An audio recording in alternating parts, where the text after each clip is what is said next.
So what we are doing is chapter number 7 rules of differentiation, and if you see your readings, तो readings के अंदर जो material है और जो इस PDF में है वो exactly same है. In fact this is broken down even better.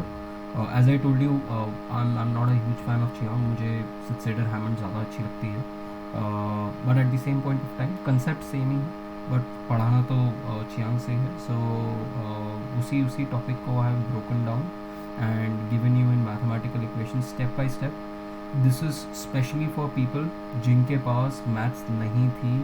अगर एक दो बच्चे ऐसे जो थे जिनके पास मैथ्स नहीं थी क्लास 12th के अंदर, आपको डिफरेंशिएशन के सारे रूल्स पता होने चाहिए. कांस्टेंट का हमने रूल डिस्कस किया था, हमने एडिशन का करा था, हमने प्रोडक्ट रूल डिस्कस किया था last time.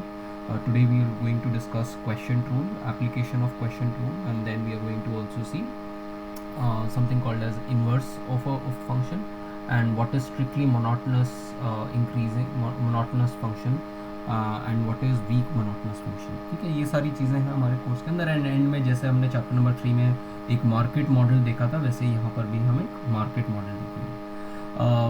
So the chapter goes बिल्कुल एनालोगस टू चैप्टर नंबर 3. जहाँ जहाँ आपको डिफरेंशिएशन में प्रॉब्लम है, make sure that you are seeing this document, क्योंकि इससे ज़्यादा डिटेल एंड इससे ज़्यादा आई मीन लेमन टर्म्स में आपको नहीं मिलेगा फॉर श्योर. सो बट साथ में रीडिंग्स भी देख लेना, क्योंकि डायग्राम रीडिंग के अंदर थोड़ा सा बेटर कई बार होता है. मैं मैथ्स का फंक्शन प्लॉट कर रहा हूँ, तो वो एज आई टोल्ड यू कि लेटेक्स पर प्लॉट कर रहा हूँ, तो कई बार वो प्लॉट ठीक से नहीं होता है. ठीक है. So we had talked about the relationship between limits and derivatives. Limits is something which Divya ma'am would have taught you, so you can do it from there.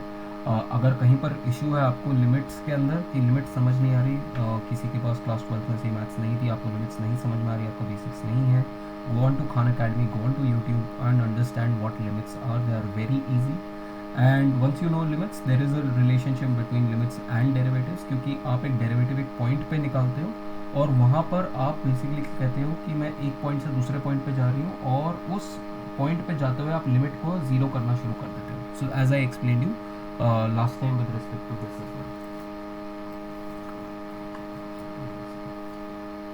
So I had explained you this, and I had explained you कि slope क्या बताता है between two points, and when we make those 2 points, जैसे अगर हमारे पास ये से 2 point है, तो हम इन 2 पॉइंट्स को देख रहे हैं कि यहाँ पर फंक्शन ए की वैल्यू एफ ए है और यहाँ बी की वैल्यू एफ बी है, और हम कहते हैं कि हम डेरिवेटिव निकालना चाह रहे हैं, तो मैं ए को बी के पास बिल्कुल लेके जाऊँगा.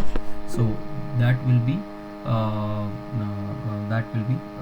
this thing. Please don't this thing write about attendance. It will be sorted in the weekend now.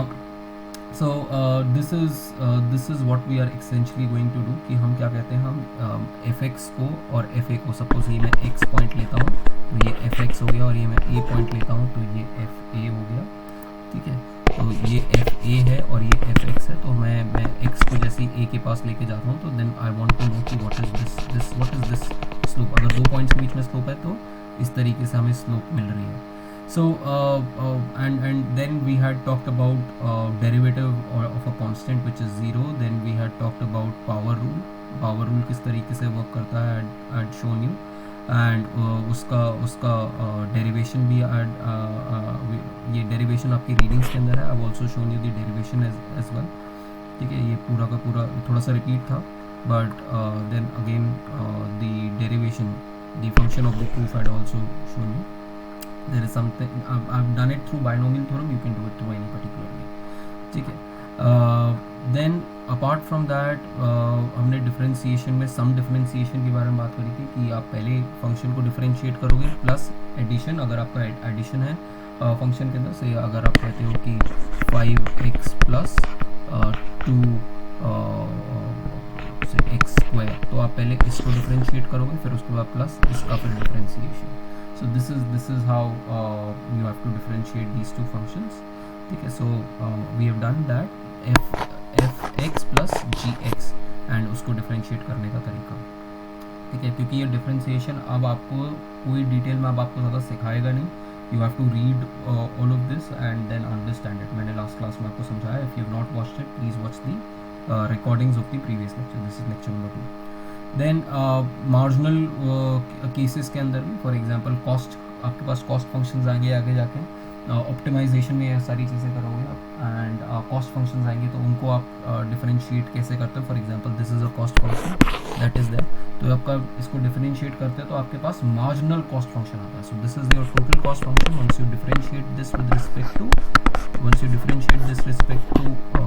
cost with respect to q, then you will get mc, and this is how you get mc. So make sure that all of this is something that you are able to relate to, and these are functions that we had seen, and then there is a function which is also breaking. So हमने ये functions भी देखे थे कि cost function अगर 3 से कम है तो आपका कॉस्ट फंक्शन कुछ ज़्यादा है, एंड 3 के बाद आपका कॉस्ट फंक्शन कुछ इस तरीके से है. So there is a break in this function. तो ये परफेक्टली डिफरेंशिएबल फंक्शन नहीं है, ठीक है.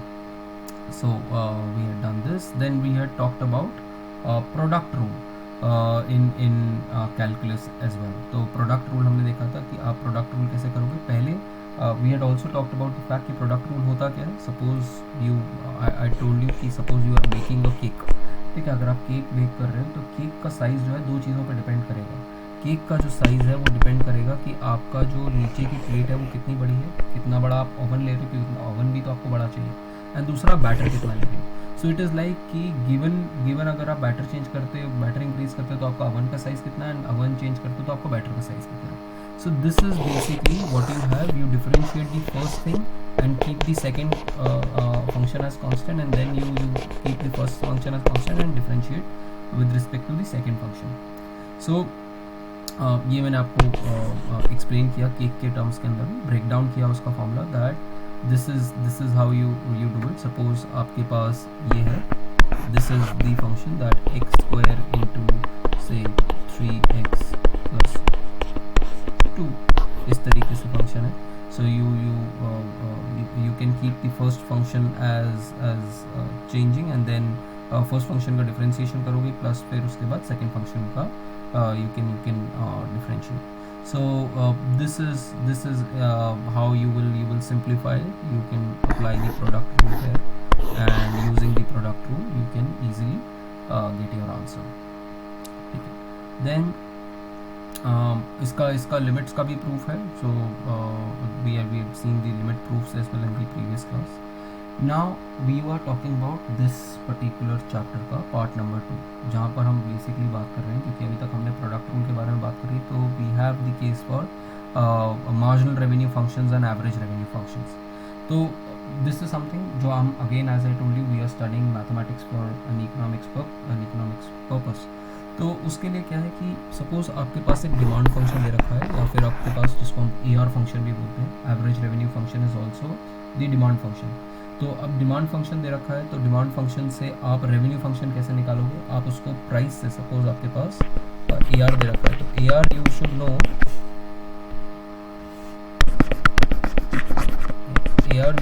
That AR is nothing but the demand function, ठीक है. This is demand function, and अगर आप AR को मल्टीप्लाई कर दोगे Q से, if you multiply this,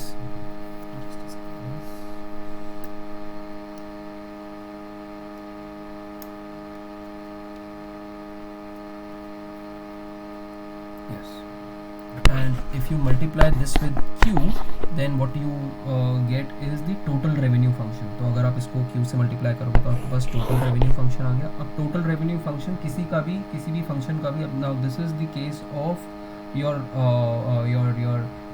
this thing addition का रूल जो है. तो इसको आप डिफरेंशिएट करोगे तो आपका आ जाएगा 15 minus 2Q. So this is what you get as your MR. MR सबको समझ में आ गया कि मार्जिनल रेवेन्यू. तो आपके पास क्या है, आपके पास ये AR फंक्शन दे रखा था, अब आपने MR फंक्शन निकाल दिया.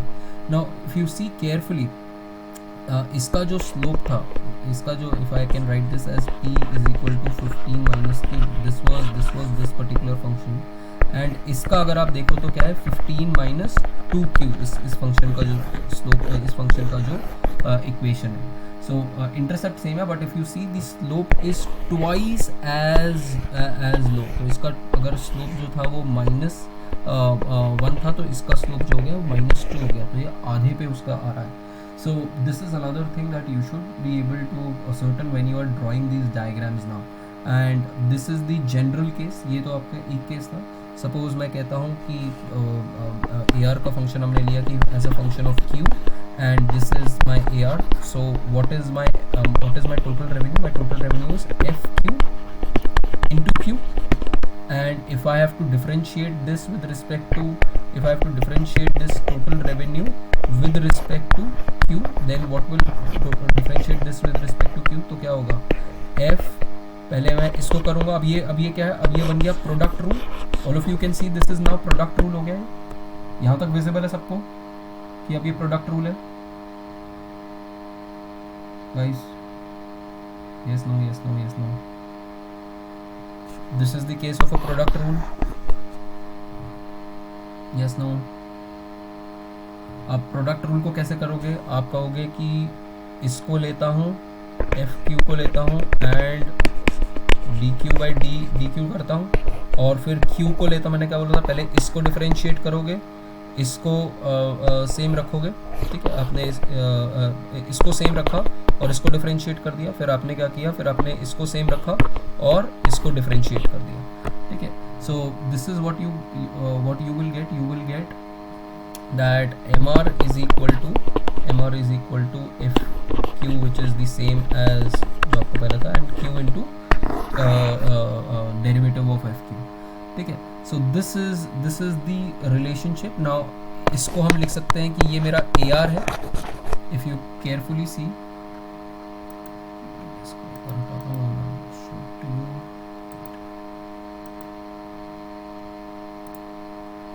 इफ यू सी दिस, ये हमने डिफरेंशिएशन से लेके आए. अब ये क्या है? ये it's the same thing as AR. तो I can write MR minus AR is equal to Q into the derivative of Q.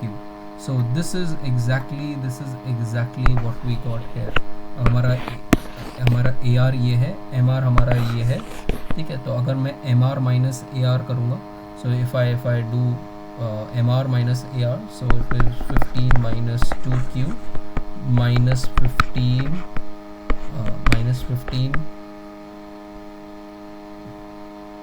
minus AR minus Q. तो it will give you, तो वो 15 से कट गया, तो आपके पास आ गया माइनस Q का डिफरेंस जो है वो आपका आ रहा है इन दिस केस, क्योंकि एक प्लस पॉजिटिव Q के साथ है, एक इसके साथ है. So this is exactly what you get the relationship. हमारे पास ये मैथमेटिकल रिलेशनशिप भी अवेलेबल है, एंड द सेम थिंग जो हमने ऊपर डिराइव करी वो हमने यहाँ पर भी सेम चीज़ ड्राइव करी हुई है, same relationship between MR and AR.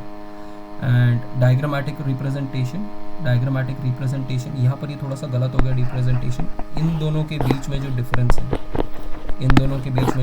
है, वो क्या है? वो है Q इंटू F डैश. ये इन दोनों के बीच में डिफरेंस आ रहा है. So the vertical distance between MR and AR is Q F dash Q, क्योंकि यही हमारे पास, if you remember, हमने यही निकाला था that MR is equal to F Q minus Q into F dash Q. So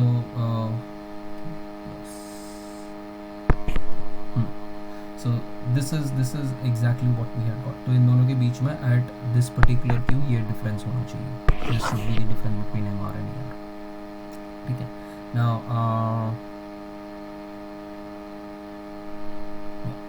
so and ये आपका ये वाला पॉइंट होना चाहिए था, ये आपका ये वाला पॉइंट होना चाहिए था.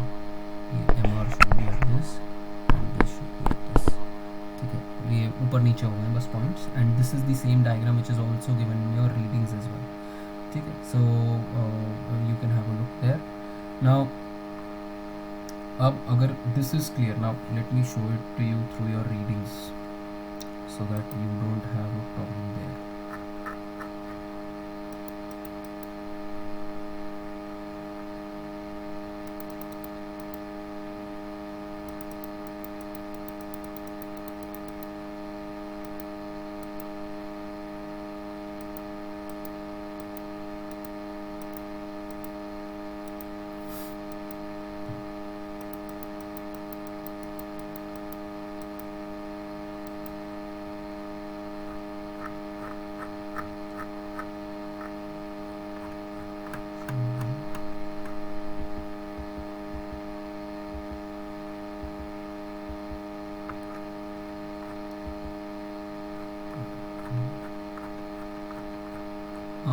सी this is the exact same function जो मैंने भी लिया है यहाँ पर और आपकी रीडिंग्स के अंदर भी है, and exact same thing that we have derived and the same diagram that is there.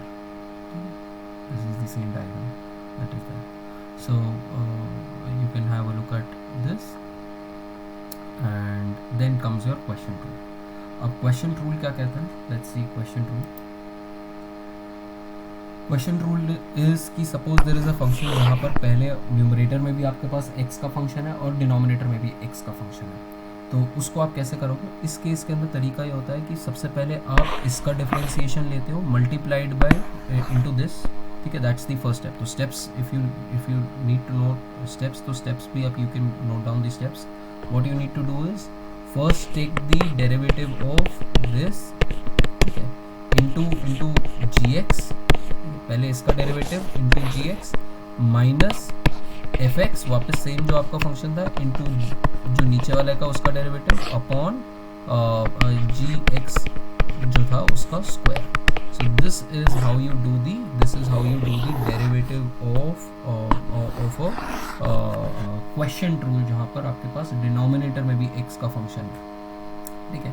सो यहाँ पर कई एग्जांपल्स दे रखे हैं. You can start solving these example. जैसे आपके पास ये वाला है एंड ये वाला है, तो यू नो कि पहले इसका डेरिवेटिव होगा तो 2 into the same function and then this into this, sorry minus करके this into this, and upon जो डिनोमिनेटर है उसका ही स्क्वायर आपको करना है, ठीक है. So this is how you solve it. And similarly you have the second example as well जो आपकी रीडिंग्स के अंदर है. So you should know how to do it, and step by step proof भी I have given to you कि how do you do it through limits, just in case if you know how to apply limits here.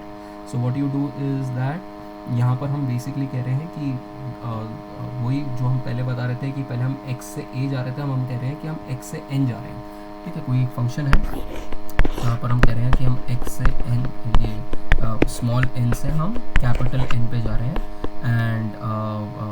and then this is given by fx by suppose this is x, suppose x है, ठीक है, and this is given by fx by gx. यहाँ पर जो function है उसकी value ये है, और यहाँ जो फंक्शन की वैल्यू आ रही है मेरी इससे, वो आ रही है मेरी fn by gn, ठीक है. कोई ऐसा फंक्शन है जहाँ पर ये मेरा hx है. This is how I am explaining this hx इस तरीके से है कि x की वैल्यू लेता हूँ तो ये मेरे फंक्शन देता है, और n लेता हूँ तो ये देता है. एंड वी नो कि what is limit basically derivative क्या है. डेरिवेटिव इज टेलिंग मी कि अगर मैं इसका स्क्वायर लूँगा तो ये आएगा, and then we will start going closer and closer towards this thing. So we can write, अब न्यूमरेटर का अगर हम बात करें तो we can combine these, and we can, numerator हमारा ये था, ठीक है. If you see this is the numerator, and इसको हम कंबाइन करेंगे तो इसको इससे मल्टीप्लाई कर देते हैं, इसको इससे मल्टीप्लाई कर देते हैं, एंड नीचे कॉमन ले लेते हैं. So this is what we get, and we can substitute this entire thing in this, and we got this, ठीक है. हमने जब इसको सब्स्टिट्यूट किया तो यहाँ पर सिर्फ x माइनस n करके जो है वो बच गया. And now we can rearrange, we can add and subtract fn and gn in the numerator. अगर आप fn ऐड करोगे और fn सब्ट्रैक्ट करोगे, so what we can do is we can add fn and subtract, we can add fn into gn and subtract it. So we can factor these terms. So if you see this,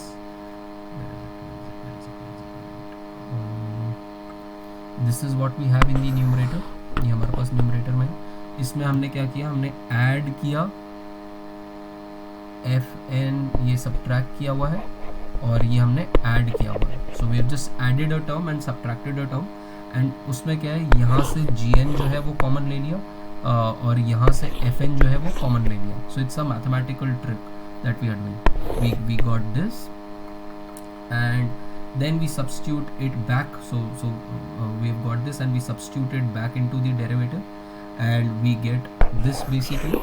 And then we take limits, and we said that if x goes to n, तो ये वाली चीज़ जो है वो जा रही है, and the first term that we get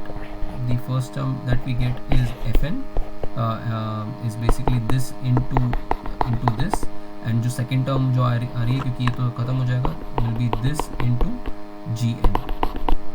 So and नीचे वाला जो हो जाएगा स्क्वायर ही हो जाएगा because x is basically going towards n. So this is exactly what we get. हमने लिमिट से भी वही चीज़ डिराइव कर ली जो हमने क्या कहते हैं नॉर्मल केस में करी थी. So this is exactly what we get in generalization. आपको ये रिजल्ट आपको पता होना चाहिए. अगर आपको ये नहीं भी पता तो चल जाएगा, बट ये अगर आपको नहीं पता, you are in serious trouble in your examination. क्योंकि आपको क्वेश्चन रूल कई जगह पे लगाना पड़ता है इन इकोनॉमिक्स. ना वन ऑफ दी एरियाज जहाँ आपको क्वेश्चन रूल ज़रूर लगाना पड़ेगा, वो आपको लगाना पड़ेगा the relationship between marginal cost and average cost. So you know that average cost is basically, average cost अगर लगानी है तो क्या है, average cost is total cost divided by Q. तो अगर total cost divide by Q है तो आपका 100% क्वेश्चन रूल लग गया. क्वेश्चन रूल कैसे लगेगा इस केस के अंदर, अगर हम एक मैथमेटिकल फंक्शन से भी कर लेंगे, we'll take a mathematical function as well and we'll solve it. But suppose अगर मैं इसको करता हूँ तो कैसे करूँगा. So suppose मैं कहता हूँ कि my cost function is say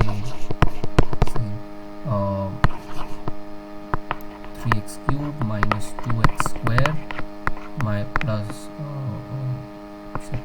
5x minus 10. Suppose this is my total cost function.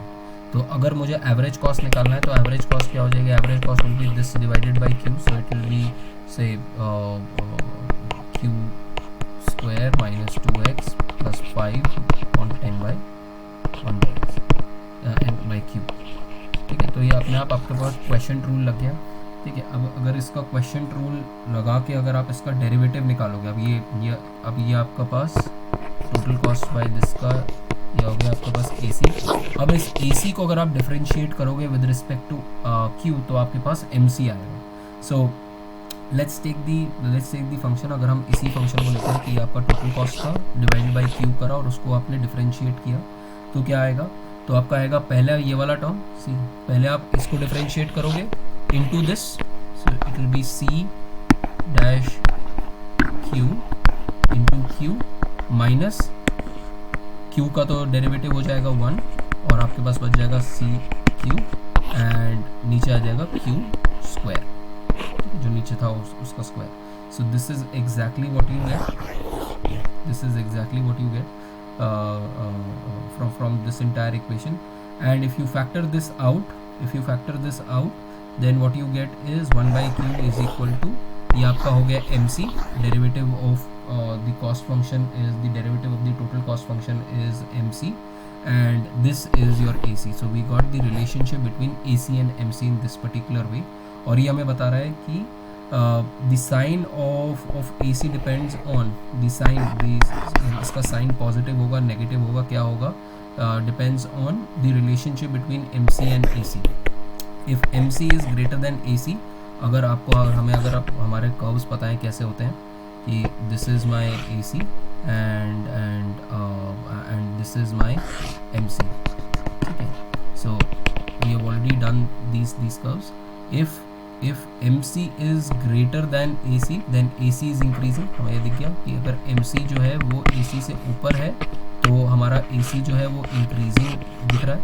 So we can say that if this is greater than this then हमारा AC का जो slope है वो upward है. If this is equal to MC तो ये MC is equal to AC हो गया तो ये हो गया 0, तो आपका AC का slope हो गया 0. And if MC is less than AC then we know that the AC is declining in this place. तो हमने through question rule and solving through question rule we saw the relationship between MC and AC, जो आपने class 12th में किया था, but अब आप इस चीज़ को मैथमेटिकली देख रहे हैं. So this is something that is new for you. Then अब एक और रूल जो फाइनल रूल रह जाता है in differentiation is something called as chain rule. Chain rule क्या होता है कि सपोज मैं कहता हूँ कि x जो है, जो z जो है वो फंक्शन है y का और y जो है वो फंक्शन है x का. तो think of it as let's take the example कि सपोज आपके एग्जामिनेशन, सपोज आपने मैथ्स का एग्ज़ाम दिया, तो मैथ्स का एग्ज़ाम का जो मार्क्स है वो तो टीचर देगा एक, ठीक है। टीचर आपको क्या suppose it's not math, suppose अगर आप कह दो कि कोई थ्योरेटिकल सब्जेक्ट है जिसमें ऑब्जेक्टिविटी नहीं है, अब ऐसा ही मैथ्स ही ले लो, तो टीचर जो आपको मार्क्स देगा वो डिपेंड करेगा कि आप how have you studied,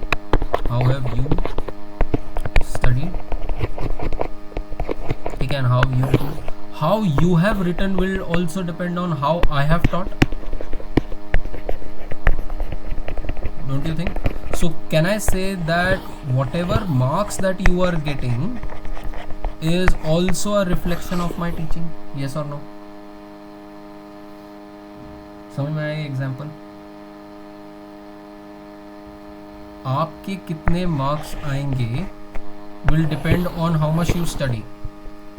How well you are studying. How well you are studying is dependent on how well I teach. So how well, जैसा मैं पढ़ा रहा हूँ उसका रिलेशन आएगा कि आप पढ़ कैसे रहे, और जैसा आप पढ़ोगे उस पर डिपेंड करेगा कि आपके मार्क्स कैसे हैं. सो इनडायरेक्टली आई कैन से आपके मार्क्स कैसे हैं will also depend on how I teach. So if this is z and this is y and this is x, so I am trying to check what will be your marks, what will be the change on marks if I change my teaching style. अगर मैं अपना teaching style change करता हूँ तो आपके marks में क्या change आता है, विल डिपेंड ऑन कि अगर मैं टीचिंग स्टाइल, आपके मार्क्स में क्या डिफरेंस आता है कि आपकी अंडरस्टैंडिंग कितनी अच्छी होगी, और आपकी अंडरस्टैंडिंग के ऊपर डिपेंड करेगा कि आपको पढ़ाया कितना अच्छा गया. अगर अच्छा पढ़ाया गया तो आपकी अंडरस्टैंडिंग अच्छी है, अगर आपकी अंडरस्टैंडिंग अच्छी है तो आपके मार्क्स भी अच्छे हैं. Is the chain rule clear? Yes, no? This is chain rule. Some of you would have done in class 12, but again application and basic से समझना अलग चीज़ है एंड पढ़ना उसको अलग चीज़ है. ये समझ में आया? Chain rule guys, chain rule.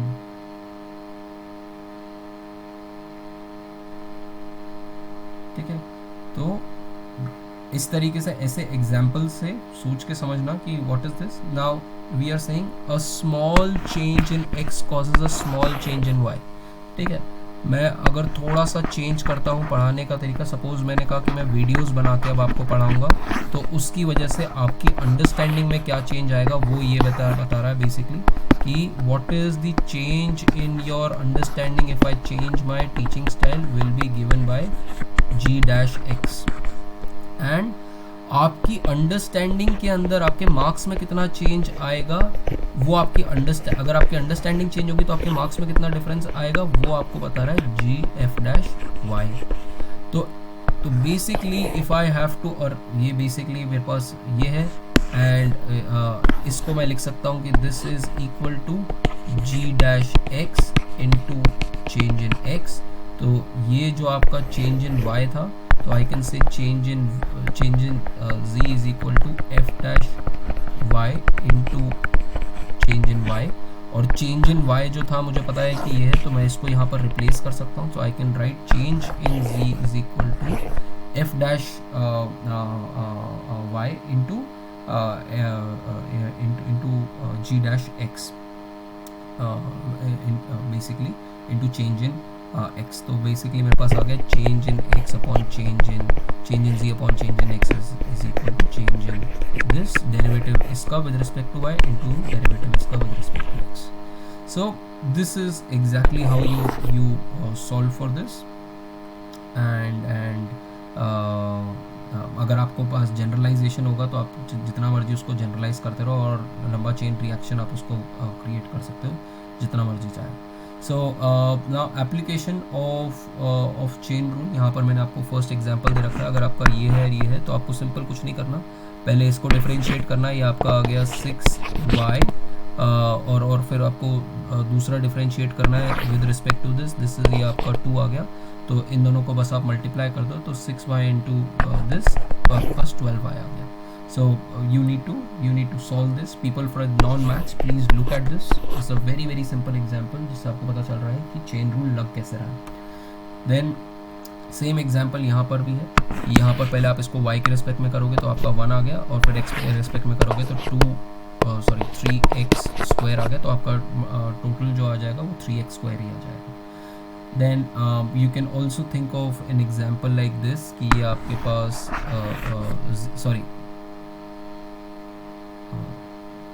हाँ, तो you can also think of this. अगर आपके पास ऐसा एग्जाम्पल और उसको आपको सॉल्व करना और इमीडिएटली आपको सॉल्व करना है तो आप कैसे कर सकते हो? So you can think of z as basically y की पावर 17। तो मतलब आप इसकी पावर को 17 ले लो और इसको ले लो y, इस पूरे को y ले लो, इस पूरे को आप y ले लो, तो you can easily solve it and multiply it and get it. वैसे तो आप उसको भी पूरा डिफ्रेंशिएट कर सकते थे, कोई बहुत बड़ी बात नहीं थी, बट लंबा डिफ्रेंशिएशन का प्रोसेस होता अगर आप उसको करते। अगर आपने इसको प्रोडक्ट रूल से कर लिया तो it becomes very easy. And then you have another function which is application of economics, where we are saying that कि आपका revenue जो है वो आपका function है Q का। Now let me explain this to you, क्योंकि ये micro economics में आएगा maybe in the next semester में, ठीक है, कि what is this marginal revenue curve and marginal product of labor curve। Basically मैं कहता हूँ कि मेरा जो रेवेन्यू बनता है वो डिपेंड करता है, सपोज मैं से पिज़्ज़ा बेचता हूँ, अगर मैं पिज़्ज़ा बेचता हूँ तो मेरा रेवेन्यू किस चीज़ पे डिपेंड करेगा? मेरा डिपेंड करेगा कि मैंने कितना पिज़्ज़ा बनाया। So my revenue is a function of my the number of pizzas that I make. But don't you think the number of pizzas that I am going to make is also going to be a function of कि मेरे पास labour कितनी है, मेरे पास chefs कितने हैं, कितना काम कर रहे हैं मेरी labour. So this is basically, अगर मैं देखना चाहता हूँ कि what is the change in revenue अगर मैं एक और इंसान को हायर करता हूँ। सो this is basically what a company does. Company hiring से पहले क्या देखती है कि यार कोई इंसान को अगर मैं 5 लाख रुपये, 10 लाख रुपये, 20 लाख रुपये दे रहा हूँ तो 20 लाख रुपये से मुझे वैल्यू कितनी क्रिएट कर रहा है। अगर मुझे वो 40 लाख रुपये कमा के दे रहा है तो मेरे लिए अच्छी चीज़ है, अगर नहीं कमा के दे रहा तो ठीक नहीं है। So that is what a employer will think about कि आपके होने से आपका आउटपुट कितना बन रहा है। What is the change in revenue if I change my labour, if I increase the labour by 1 unit. And this is exactly यहाँ पर चेंज इन, यहाँ पर आपका प्रोडक्ट रूल चेन रूल लग जाता है कि change in revenue into change in revenue because of change in quantity and change in quantity upon then कि लेबर की वजह से चेंज। तो दिस इज़ बेसिकली MR, ये तो आपको पता ही है MR। And this is called as marginal product of labour, कि अगर मैं एक और लेबर चेंज करता हूँ तो उसकी वजह से मेरी क्वांटिटी कितनी चेंज बढ़ती है, तो उसको हम बोलते हैं मार्जिनल प्रोडक्ट ऑफ लेबर। इसको कई बार MPP या MPL भी लिख देते हैं ऐसे। And if we combine this, so as I told you कि इसका this derivative into this derivative, so this is MR into MPL and this is also called as MRPL, marginal rate of I mean marginal product of labor cost. So this is how you define it mathematically, ठीक है। So एक और labour से आपका basically एक और labour से कितना रेवेन्यू बढ़ेगा वो आपको बता रहा है। And then the final thing that is there in our syllabus is basically inverse, I think inverse function है। inverse function के बाद market model। इन्वर्स फंक्शन क्या बता रहा है आपको? इन्वर्स फंक्शन बता रहा है कि there are some kind of functions which are one to one mapping. Now for example, अगर आप टिपिकल हिंदू सोसाइटी लो तो हिंदू सोसाइटी के अंदर Hindu marriage law says that there will be a monogamous relationship. That means ये हस्बैंड्स का set है और ये वाइफ्स का सेट है, तो you can map one husband to one wife and one wife to one husband. So आप यहाँ से यहाँ मैप कर सकते हो और वाइफ आपको पता चल गई तो आप वहाँ से हस्बैंड भी मैप कर सकते हो। So this is 1-to-1 mapping that is there.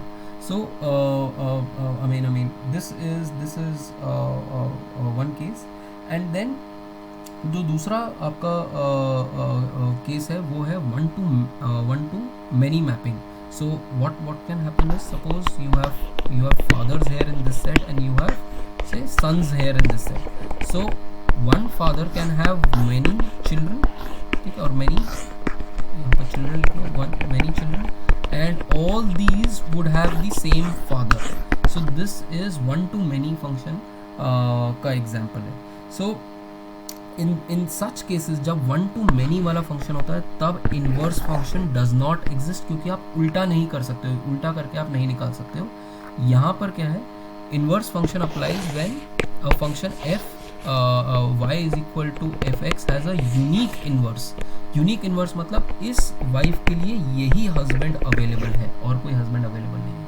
But जब चिल्ड्रन की बात कर रहे हो तो इस चाइल्ड 1 के लिए भी ये फादर अवेलेबल है, चाइल्ड 2 के लिए भी ये फादर अवेलेबल है, तो ये यूनिक इनवर्स नहीं है. तो इनवर्स फंक्शन आपको समझना बहुत ज़्यादा इंपॉर्टेंट है. Inverse function applies when the function y is equal to f x has a unique inverse, meaning each value of y correspond to a unique value of x and vice versa. Very very important. Each value of x correspond to a value of y. So यहाँ पर each value of y x corresponds to a y and each value of y corresponds to a value of x, and this is how you write inverse. This basically function undoes what the original function does, and this is not the reciprocal, by the way. Then what are strictly then there are questions that are asked in your exam that what are strictly monotonous functions. Now strictly monotonous functions क्या होते हैं कि या तो वो function जो हो वो ऐसा हो या वो फंक्शन जो हो ऐसा हो. ऐसे डगमगाता हुआ फंक्शन नहीं होना चाहिए. ऐसा डगमगाता हुआ फंक्शन जो है ऐसा ऐसा ऐसा फंक्शन नहीं होना चाहिए कि अगर आपकी वैल्यू, अगर मैं x को बढ़ा रहा हूँ, अगर मैंने x ये लिया और फिर x ये लिया, तो इसका मतलब क्या है कि f x1 and this is f x2. If x2 is greater than x1, then we know that f x2 is greater than f x1. This is the case of an increasing function and a monotonic strictly monotonic function and an increasing function, strictly increasing function. कि आपकी x की value बढ़ी तो fx की value जो है, अगर if x1 is greater, यहाँ पर मैंने उल्टा ले लिया, यहाँ पर मैंने इसको x1 ले लिया और इसको x2 ले लिया, अगर मैं x1 को बढ़ा रहा हूँ तो उसका फंक्शन भी बढ़ रहा है. This is an example like this. And strictly decreasing भी मोनोटोनिक फंक्शन ही होता है. ठीक है, ये भी मोनोटोनिक फंक्शन है कि अगर मैंने यहाँ पर x1 लिया और यहाँ पर x2 लिया, this is fx, this is fx2 and this is fx1. तो अगर मैंने x बढ़ाया तो फंक्शन की वैल्यू जो है वो गिर गई है. So this is greater than this. So this is a decreasing function, but both of them are monotonic functions. Now, how to check for strict monotonicity? Very very important. इसके ऊपर आपके पास एक आध क्वेश्चन, शॉर्ट क्वेश्चन बनेगा ही बनेगा आपके finals के अंदर. To check what you need to do is simple तरीका कि डेरिवेटिव निकालो. Find the derivative denoted as this. आप इसका फंक्शन का डेरिवेटिव निकाल लो. If the derivative is positive for all value of x, the function is strictly increasing. If this is less than 0, if it's greater than 0 for all value of x, it's strictly increasing. If it's less than 0 for all value of x, it is strictly decreasing. अब there is also the case of weak monotonic functions. Weak monotonic function क्या होता है कि अगर x बढ़ा रहे हो but आपका वैल्यू जो है वो greater than equal to है. ठीक है, कि आपका इस तरीके से ऐसा भी हो सकता है, इस तरीके से ऐसा भी फंक्शन हो सकता है. ठीक है, तो this is the case of कि ये इंक्रीजिंग फंक्शन है बट एक पॉइंट ऑफ टाइम के बाद फ्लैट हो सकता है. And this is the case of कि इस तरीके से ओके ये फ्लैट भी हो सकता है कि आपकी x की वैल्यू चेंज हो रही है बट fx की वैल्यू चेंज नहीं हो रही है. आप x की वैल्यू चेंज करते हो बट fx की वैल्यू चेंज नहीं हो रही है, इसलिए greater than equal to का साइन है. These are called weakly monotonic function. ठीक है, so basically geometric interpretation क्या है? strictly monotonic function have a consistent slope, either increasing or decreasing. जैसे डिमांड करो सप्लाई कर्व, यूजुअली जो डिमांड कर्व डिक्रीजिंग है, सप्लाई कर्व इंक्रीजिंग है. So this is and this guarantees that the function will have a well defined inverse. अगर वो strictly monotonic है तो वो उसका वेल डिफाइंड इनवर्स भी 100% होगा. थिंक ऑफ दिस, अगर ऐसी और ऐसी वैल्यू है तो इस वाले x पे और इस वाले x पे आपके फंक्शन जो है वो तो दो अलग अलग वैल्यूज आपको बता रहे हैं. तो मोनोटॉनिक कैसे हो सकता है, कभी ऊपर गया कभी नीचे गया। So you might have seen कि कॉस्ट फंक्शन जो है, और आपका ये अपने परफेक्ट कंपटीशन में इस तरीके से डायग्राम किया होगा कि ये वाला भी इक्विलिब्रियम आ रहा है और ये वाला भी इक्विलिब्रियम आ रहा है, बट हम ये वाला पॉइंट लेते हैं, तो ये तो पॉइंट है ही ना कि ये वाला, इस पॉइंट पे भी आपका इक्विलिब्रियम तो आ ही रहा है कि कॉस्ट और आपकी जो एम आर है वो दो जगह पे मिल रही है। सो this is how you do it. Applications, as I told you, demand curve के अंदर application है, demand curve is a strictly monotonic function and it has a well defined inverse. Then जैसे एक सॉल्व एग्जाम्पल मैंने डाला हुआ है कि दिस इज अ फंक्शन, तो इसका जो डेरिवेटिव है वो क्या है, इसका derivative dy by dx is 5, so which is positive for any value of x, किसी भी वैल्यू ऑफ x के लिए ये पॉजिटिव ही आप तो, और अगर ये पॉजिटिव है तो ये इंक्रीजिंग फंक्शन है, अगर इंक्रीजिंग फंक्शन है तो इसका इन्वर्स भी एग्जिस्ट करता होगा। इन्वर्स कैसे निकालोगे, इफ दिस इज देयर तो fx प्लस 25, ठीक है। इसका इन्वर्स निकालने के लिए क्या करोगे, बस इसको y माइनस 25 ले लो इंटू 5x एंड ये 5 को डिवाइड कर दो, तो y by 5 minus 5 is equal to x, ये आपका इन्वर्स फंक्शन बन गया। So if you see this is the function and this becomes the inverse function of it, and inverse function का अगर आप डेरिवेटिव अगर आप ले लो तो इन्वर्स फंक्शन का भी डेरिवेटिव पॉजिटिव ही आपको मिलेगा। सो दिस इज अनदर थिंग कि इन्वर्स फंक्शन, और अगर आपका स्ट्रिक्टली मोनोटॉनिक फंक्शन है तो चाहे आप उसका इन्वर्स ले लो चाहे आप उसका फंक्शन का डेरिवेटिव ले लो, दोनों सेम ही डायरेक्शन में जाएंगे।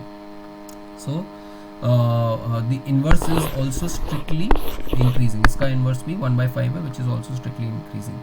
सो this is there and inverses का relation between derivative is this, then you can read this, these are mirror images of each other, and the final portion is basically market model। अब ये market model जो हमने पहले भी solve किया था, हमने कहा था कि हमारे पास एक डिमांड की इक्वेशन है which is q is equal to minus a minus bp, so this is the kind of function that we have, ठीक है।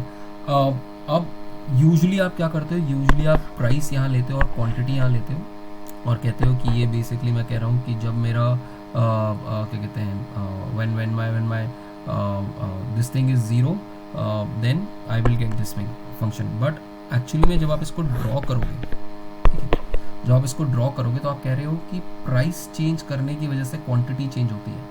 तो जो भी आपकी चीज़ एक्चुअली में जो आपकी इंडिपेंडेंट चीज़ है वो एक्चुअली में यहाँ आती है, हम इकोनॉमिक्स में उल्टा लेते हैं और डिपेंडेंट चीज़ यहाँ पर आती है। So I can also write this कि जब आप P0 लोगे तो ये वैल्यू जो होगी वो A होगी और इसका जो स्लोप है वो माइनस B है। This is actually how you should draw a function, but economics के अंदर हम बेसिकली जब हम बात करते हैं तो हम इन्वर्स डिमांड फंक्शंस के, जो वॉलरस जिस तरीके से बोलता है हम उसको इन्वर्स डिमांड फंक्शन के टर्म्स में बात करते हैं, बट एक्चुअल तरीका अगर मैथ्स के टर्म्स में आपको प्योर मैथ्स के टर्म्स में समझाऊं तो प्योर मैथ्स में हमेशा क्या होता है, यहाँ पर आपका इंडिपेंडेंट वेरिएबल आता है और यहाँ पर आपका डिपेंडेंट वेरिएबल आता है, ठीक है। डिपेंडेंट मतलब जिस पे डिपेंड हो रहा है। यहाँ पर प्राइस अपने आप, प्राइस आप चूज करोगे तो आप बताओगे कि क्वांटिटी कितनी चूज होगी, तो आइडियली यहाँ पर प्राइस होना चाहिए और यहाँ पर क्वांटिटी होनी चाहिए। ध्यान रखना इकोनॉमिक्स में हम इसको उल्टा लेके चलते हैं, हम इन्वर्स फंक्शंस के बारे में बात कर रहे थे जब हम डिमांड सप्लाई के बारे में बात कर रहे थे, ठीक है। सो और ऐसे ही आपका सप्लाई का भी फंक्शन है, and these are all constants and we can always solve. ये हमने पहले भी सॉल्व करा था कि हम जो चैप्टर नंबर 3 में सॉल्व किया था कि हम एक साथ इनको सॉल्व कर सकते हैं। यहाँ पर भी P है और यहाँ पर भी P है और ये भी दोनों Q है, तो इन दोनों को एक साथ इक्वेट कर दे तो हमारे पास P की एक वैल्यू आ जाएगी एंड सेम हमारे पास Q की भी एक वैल्यू आ जाएगी। Just a second guys,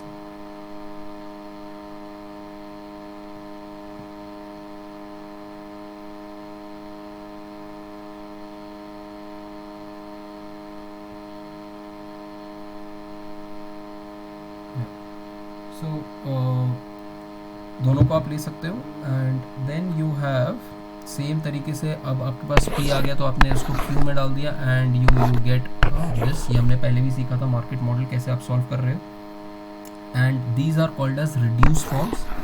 because यहाँ पर this p star and q star is only in form of independent parameters a b c d, जो आपके पैरामीटर स्लोप और जो आपका इंटरसेप्ट है उसके फॉर्म में आपने इसको डिफाइन कर दिया.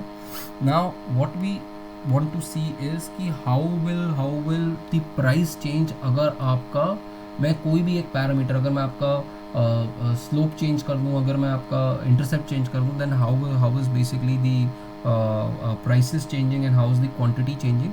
तो यहाँ पर हमने कहा है कि अगर मैं प्राइस, भैया ने खोला है, दोनों भैया ने खोला. अनन्या और mike is on now.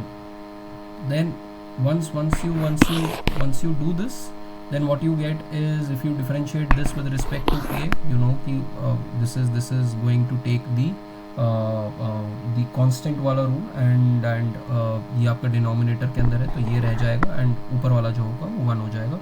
And you can do the same thing with respect to q and a as well. And finally what we do is changing, हम प्राइस के अंदर चेंज करने की कोशिश करते हैं कि प्राइस को चेंज करके मार्केट मॉडल में क्या क्या आएगा. So we differentiate with respect to A कि अगर ए चेंज होता है तो प्राइस में क्या चेंज होता है, अगर बी चेंज होता है तो प्राइस में कितना चेंज हो रहा है. So you need to know how to differentiate this particular entity. ठीक है, इसको डिफरेंशिएट करना आपको आना चाहिए with respect to a, with respect to b, with respect to c, with respect to d. तो ए और सी के बीच में, ए और सी के केस में तो आपका कोई दिक्कत नहीं है, कांस्टेंट के साथ आ जाएगा. बट बी और डी के साथ में आपका क्वेश्चन रूल लगेगा. So you need to be very careful with respect to this. So वो चारों डिफरेंशिएशंस आपके दे रखे हैं. एंड पॉजिटिव, अगर ए और सी बढ़ता है तो आपका प्राइस बढ़ेगा और बी और डी बढ़ता है तो आपका प्राइस कम होगा. So and this exactly is given.